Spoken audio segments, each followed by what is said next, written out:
بسم الله الرحمن الرحيم dhammaan dhalin Soomaaliyeed haddana waxaan sii guda galaynaa darsiga koowaad ee chapterka afaraad ee kooraska AWS oo aan kaga hadlayno IAM policy. Muuqaalkan waxaan ugu talagalay kaliya inaan fahno si guud ahaaneed waa maxay policy, structure-ka policy-ga iyo hal example inaan qaadano. Kadibna muuqaalada soo socda ayaan si faahfaahsan kaga sii hadli doonaa. Ugu horreyn haddaan sabuurtooda tagno, مثلا ka soo qaadba waxaan haysanaa user lagu magacaabo tusaale ahaan Axmed tusaale ahaan user Axmed userka Axmed wuxuu ku soo biiray ama waxaan account kaga sameynay gudaha cloud-ka. waxaan doonaynaa markii aan xadidno userka Axmed waa maxay waxyaabaha loo ogol yahay inuu sameeyo. waxaan taa ku gaaraynaa marka inaan userka Axmed siino waxa loo yaqaano policy. policy-ga maxaa ku qoran marka?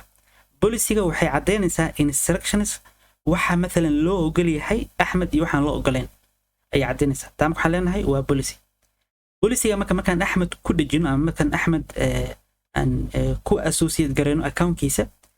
waxaan leenahay marka waxaan sameynay waxa loo yaqaano attach. waxaan ku attach gareynay account-kii Axmed policy ayaan ku attach gareynay tusaale ahaan oo kale. مثلا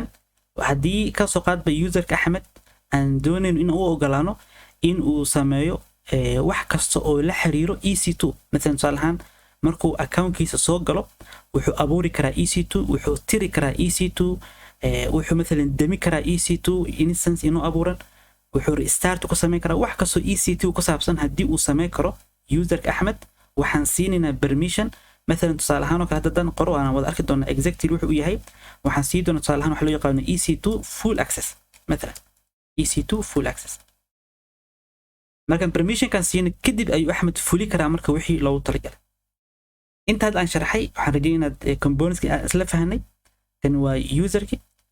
policy iyo مثلا content-ga policy-ga. userka waxaan ku magacaabaynaa marka principal. userka waxaan ku magacaabaynaa principal. مثلا wax yar kadib waxaan tusaale soo qaadan doonaa group iyo waxa loo yaqaan role laakiin waxaan leenahay principal waa entity-ga ama waxa aan ku apply gareynayno policy-ga. policy-ga gudaheeda waxay noogu qoran actions-kii مثلا la ogolaa ama la diidanaa. inta aan sheegay aan example ka bixino oo aan wada sameyno si u fahno insha Allah. kadibna details-ka theory inoo dhiman iyo waxyaabo kale dib ayaan ka qaadan doonaa. okay bismillah. marka ugu horeyso aan abuurno account uu leeyahay userka Axmed. bismillah. waxaan tagaynaa IAM users. waxaan hadda wada sameynaynaa account waxaan u sameynaynaa userka Axmed. kadib account-kiisa ayaan soo gali doonaa. waxaan isla arki doonaa marka userka Axmed sida loo siiyo permission ama policy. waxaan tagaynaa dhanka users. hadda arkaysaa waxa user ii abuuran aanan ka ahayn userka hadda ujeedaan TER ma jiro aan abuur marka user kale. userka waxaan u bixinaynaa marka Axmed. waxaan siinaynaa userka Axmed sidaan chapterkii labaad ba kusoo baranay. userka Axmed waxaan siinaynaa inuu soo galo AWS console-ka. markaas ayaan tick saaraynaa marka boxkaas. sidoo kale waxaan leenahay I want to create. waxaan u sameynaynaa marka password ama aan qaato aan siiyo aniga password tusaale ahaan.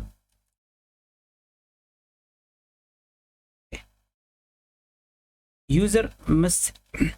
create a new password kan aan ku sameey uncheck hatta userka Axmed waa just waa test. boxkan aan soo baranay horaan kaga haddii boxkan aan check saarno macnaha haddii userka Axmed uu soo galo wuxuu ku qasbanaa doonaa inuu account iska bedelo ama passwordka ula jeedo inuu iska bedelo. laakiin hadda waxaan ku sameey uncheck kadib waxaa leeyahay marka next. meeshan ay ka bilaabanaysaa marka darsiga maanta. marka adigoo account ka sameynaya userka waxaa sameyn kartaa waxa loo yaqaan attach policy. hadda ayaan ku attach garay karnaa userka Axmed policy-ga aan doonayn inaan siino laakiin dib aan ka sameyn doonaa. hadda aan abuurna marka waxaa leedahay next. ugu dambeyn waxaa leedahay create user. intaa waa sameyn aan account-ka Axmed ku soo galna marka hadda halkaan tago aan fiiriyo haddii مثلا enable garaysan tahay mawduuca multi session hore u soo qaadanay. same browser ayaa waxaa ku gali kartaa ama ku kala gali kartaa accounts kala duwan. hadda off ay iga taas aad arkaysaan meesha hoose waxaan ka dhigayaa marka on multi session. waxaan leeyahay tusaale ahaan oo kale okay cafwan hadda waxay ii tahay on saa darteed buu hadda ii soo qorayaa marka turn off. hadda wuxuu leeyahay demi haddii aad doonayso aad ma deminayna marka aan qaato kaliya hoosta usoo dego waxaan leeyahay marka add session ayaan leeyahay add session. Okay, pagekan cusub marka wuxuu inuu furi doonaa new session oo aan ku gali karno userka Axmed accountkiisa cusub. hataa halkan ku laabto sidoo kale detailka userka Axmed, haddaan userka Axmed rabno inaan email u dirno ama detailskiisa siino, waxaad u diraysaa marka linkan iyo sidoo kale usernamekiisa iyo passwordkiisa. aan ku galna marka account ID-ga haddaan soo copy garayo, ama waxaan soo qaadan karnaa linkigan aan soo qaato. okay, haddaan mar kale add session aan dhaho,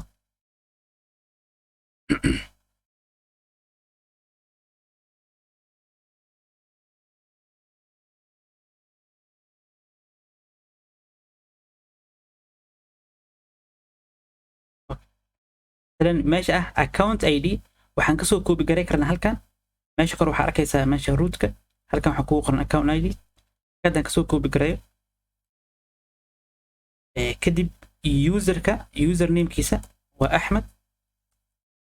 passwordkii waa kii hadda aniga aan sameeyey.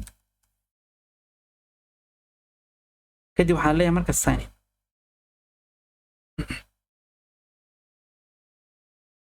pagekan kan iska xiro. hadda waxaan soo galnay accountka userka Axmed. haddaad su-aal ku weydiiyey marka userka Axmed, maadaama hadda aan soo galnay oo accountkiisii waxyar kahor aan wada sameynay, muxuu userka Axmed ka qaban karaa gudaha cloudka? jawaabtu waa waxna. ilaa hadda ma lahan userka Axmed wax permission. hadduu hadda is dhaho aad abuurtid tusaale ahaan EC2 ama مثلا tusaale ahaan user ma samayn karo. aan isla tasti garayno tusaale ahaan oo kale, haddaan tago, haddaan waxaan ku jiraa waa accountka userka Axmed. عفوا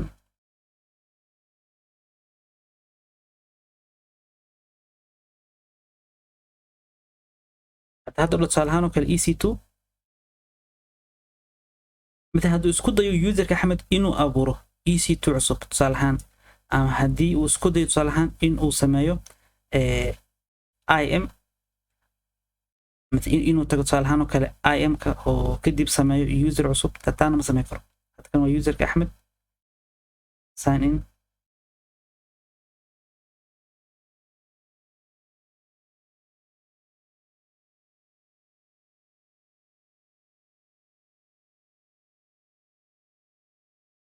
هلا مر ريفرش له.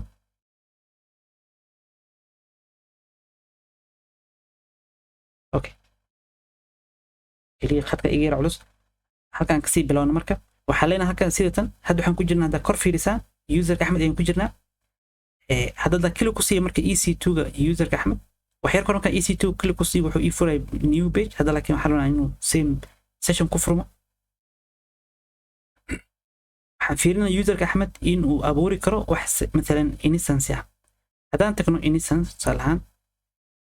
hadda waxaa ii abuuran already accountka dhowr instance. hadda aan tago tusaale ahaan oo kale regionka n Virginia tusaale ahaan, gudaha n Virginia waxaa hadda ii yaala 3 instance. 3 instance marka already abuuran, userka Axmed xitaa 3 instance ma arki karo, waayo wax permission ma haysto. permission read ma haysto, permission write ma haysto.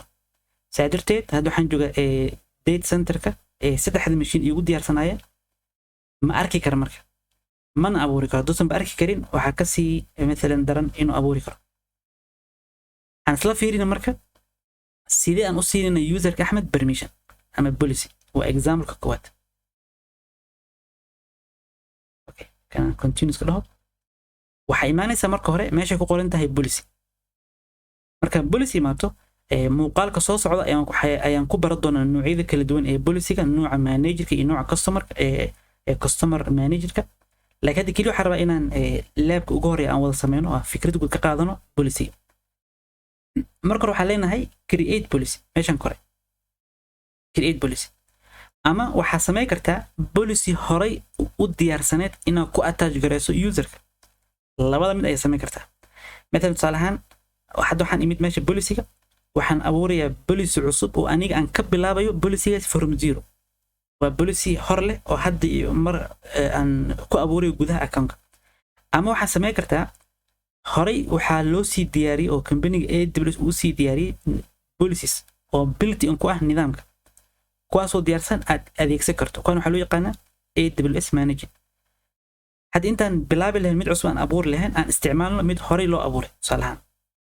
saa darteed maadaama ay hore u abuuran tahay inaan hadda create dhahno uma baahnayn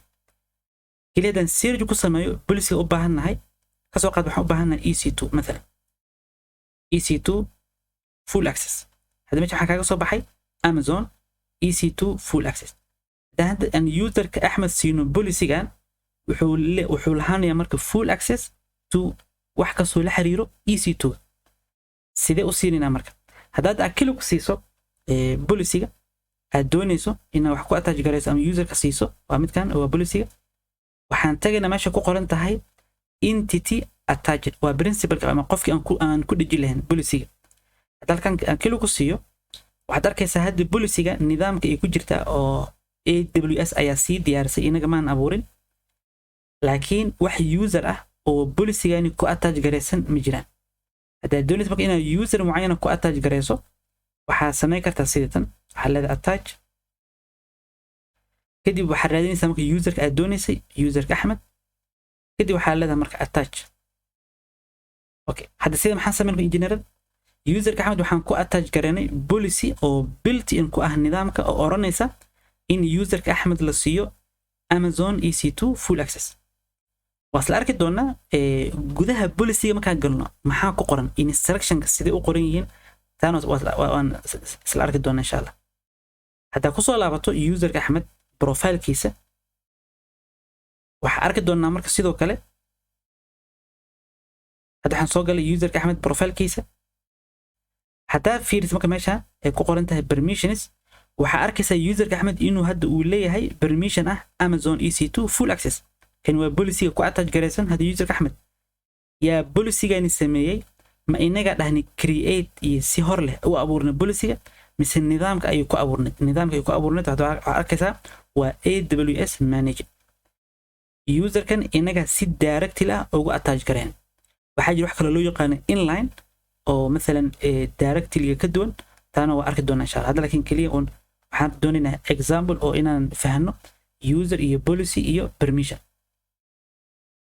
hadda waxaan dhigi karnaa marka userka Axmed wuxuu hadda haystaa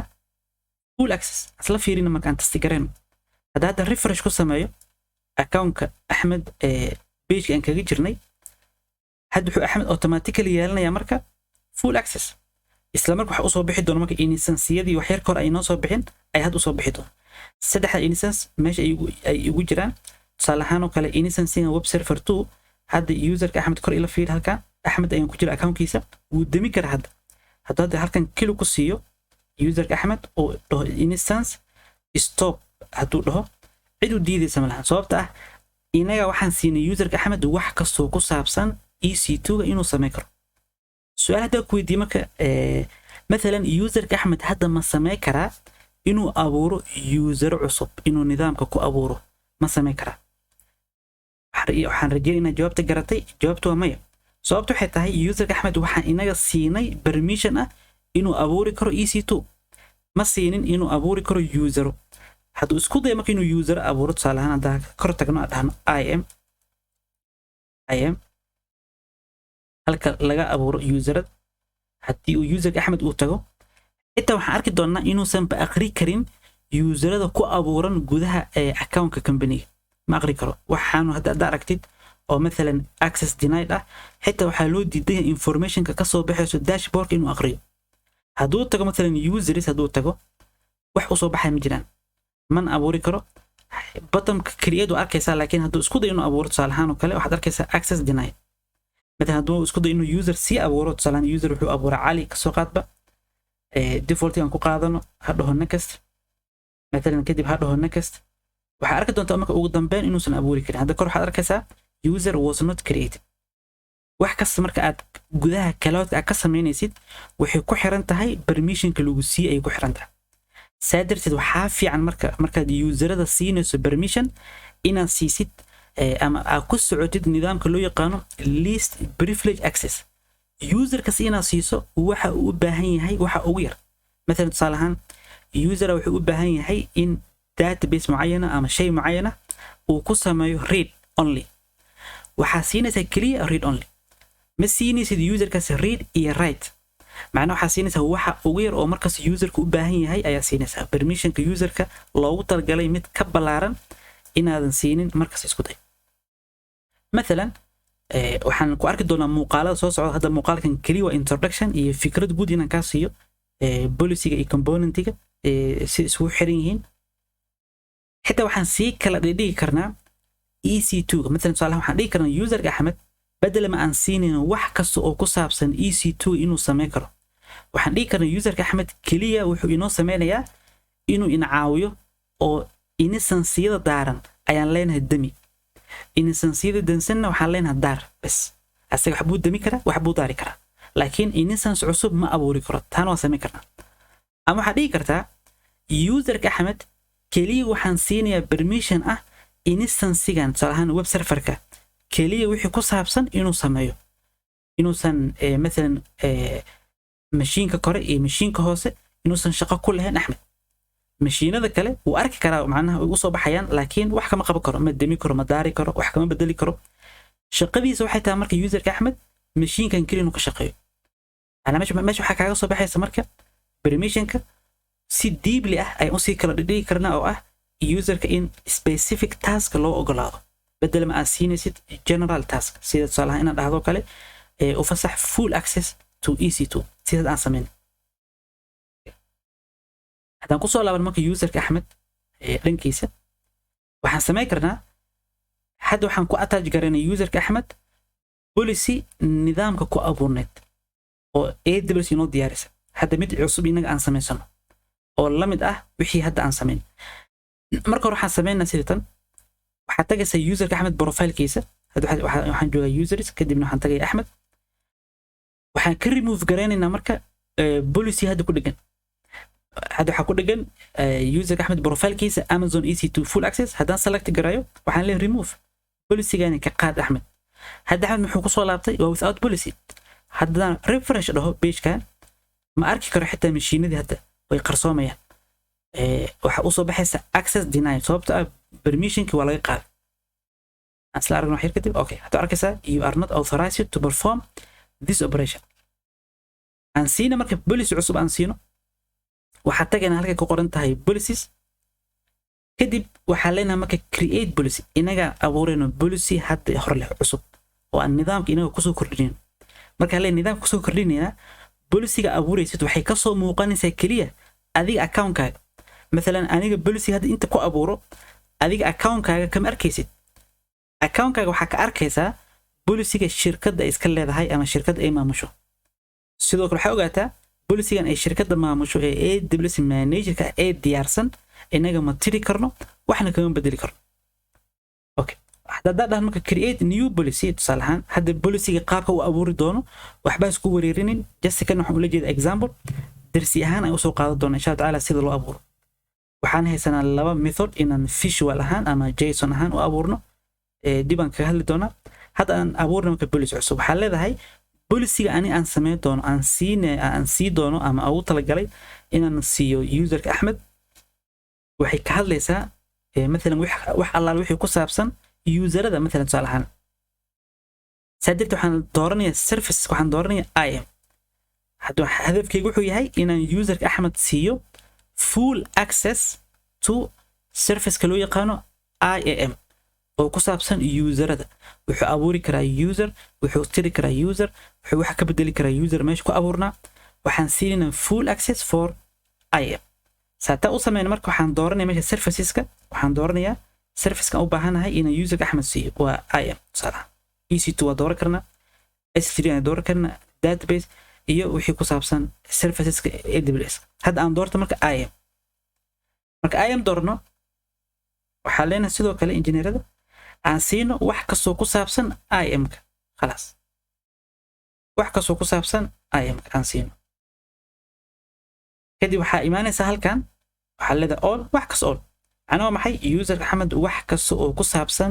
IAM-ka ayuu sameyn karaa halkan iska fiir action-ka waa maxay waa allow to Axmed wax kastoo ku saabsan action ku saabsan IAM hadda ila aragtaan injineerada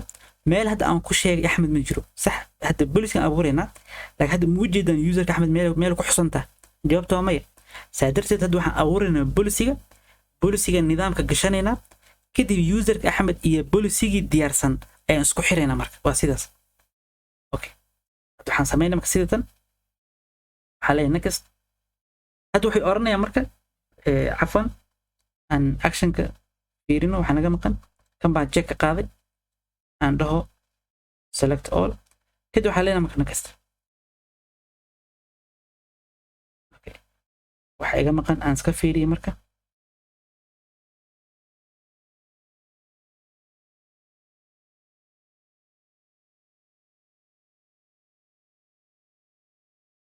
okay wuxuu leeyahay no resource specified aan fiiriyo marka meesha hoose hadda aniga waxaan doortay all resources waa inuu ii shaqeeya marka maadaama aan dooranay every resource aan dhaamkana kasta okay akadna kasta aan dhaho hadda waxaan dhahnay userka axmed wax kasta ayuu samayn karaa iyo wuxuuna ku samayn karaa every resource waxaa loola jeedaa keliya wixii ku saabsan imka imaan marka policy detailka marka wuxuu ku leeyahay waxaa samaysaa policy hadda aad samaynaysid magac u baxso aan u bixin marka magaca policy dash full مثلا سبيس لما اقوله اسكا فيري بحركه يسوي كل مثلا يوز الفنوميريك يو كاركترز كذا سبيس ما اقوله ان كتير مركه وحاليا فول اكسس اي انت وانف marka magacan ila xasuuso policy hadda aan sameeyno waxa u bixinaa magacan ay u bixinina waa mid koowaad kadib waxaa leenahay create policy hadda aan abuurnay waxay ka soo muuqanaysaa marka nidaamka asla aragno مثلا hadaan tago meeshay ku qoran tahay policies mar kale waan pages ka dhaho refresh tusalahan waxa halkan ii tixan policies ka systemka igu jiro oo dhan kuwa ay AWS diyaarisay iyo kuwa aniga aan sameeyay si gaar ah saadirta hadaan inaan filter gareeyo marka kuwa ii soo muuqanayo hadaan doon inaan filter gareeyo ama search ku baari karaa oo inaga hadda waxaan sameeynay policy magaceedu uu yahay policy dash policy full access ay waa mid aan sameyn ama waxaan dhigi karnaa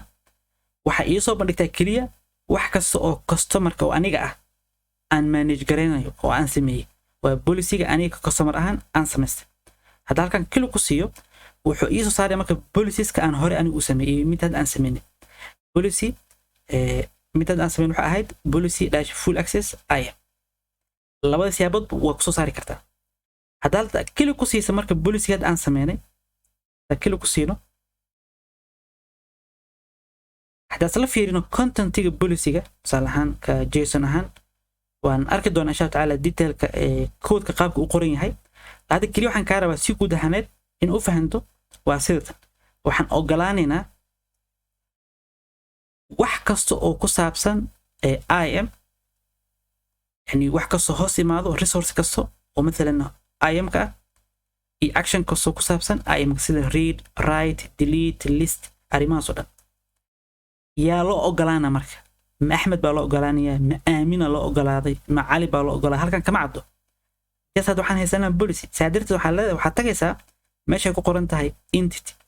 waa objectiga aad ku apply gareynayso policy-gan waxaa leedahay marka attach this policy to Axmed qaabkan u dhigi kartaa ama dib ka soo gali kartaa waxaad tagi kartaa userka Axmed ayaad dul tagi kartaa bilowga horeba marka userka Axmed tagto waxaad oranaysaa marka userka Axmed profile-kiisa marka tagto dhanka permission-ka waxaa leedahay add permission qaabkan u sameyn kartaa hadda marka add permission dhahdo wuxuu ku saaray marka laba siyaabood inline iyo add permission aan dooran marka add permission inline ka u imaan doona waqti kale add permission marka dhahdo waxaad dooranaysaa marka meesha ku qoran tahay attach policy waxaad oranaysaa userka Axmed ayaa waxaan rabaa inaan ku attach gareeyo policy macayana waa policy-ga marka halkan baa ka raadinaysaa marka waxaad leedahay tusaale ahaan customer manager isar waxa ii doorataa kadib policy dash full access waa mid aan wada sameynay kadib waxaa leedahay marka next kadib waxaa leedahay add permission sida hadda waxa ku siisay userka Axmed permission ah inuu wax kasta oo ku saabsan IAM-ka uu qaban karo aan tasgareyna marka hadda tag halkan aan refresh waxa arkaysaa inaysan waxba isbedelaynin sababta hadda pageka hadda ii dooran waa EC2 iska fiiri user Axmed uma fasaxin hadda policy dambe wax ku saabsan EC2ga saadirta hadda fiiriso wuxuu soo saari doonaa marka sidoo kale not authorized waa sida aan rabay laakiin hadda search halkan ku qoro IAM hadda qoro waxa arki doonaa user Axmed in loo ogol yahay wixii ku saabsan IAM-ka wuxuu u haystaa full access asal aragna marka مثلا هادو هاد تاو يوزر احمد يوزر هادو تاو او اركي كرا يوزر ابورن واركي كرا اوكي هادو دونو انو يوزر احمد يوزر عصب كسو بيري كرا هذا ان سمينو هادو دو كرييت صالحان وحو ابوري كرا يوزر لو مغعاب امنه وحو سي كرا يوزر كامن انو كسو غشو اكونت كيدا كسو غشو through AWS management console وحو او سمي كرا باسورد كدي وحو اورنيا marka next كدي وحو اورنيا next كدي وحو اورنيا create sidoo kale wuxuu sii karaa userka aamina policy ayuu ka remove garay karaa wixii ku saabsan IAM-ka ayuu sameyn karaa okay intaan kusoo gabagabay marka muuqaalkan soosan u sii dheeraan dan soo koob marka wixii aan ku qaadanay muuqaalkan waxaan isla fahanay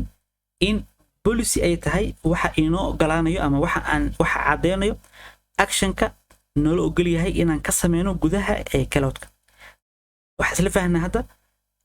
in policy ay noqon karto mid already nidaamka ku abuuran ay sameysay company Amazon ama mid adiga aad sameysatay waxaana ku attach gareynaysaa marka userka kaliya waxa policy lagu attach gareeya marka ma aha user kaliya ma aha waxaan ku attach gareey karnaa policy groupka oo userka uu ka tirsan yahay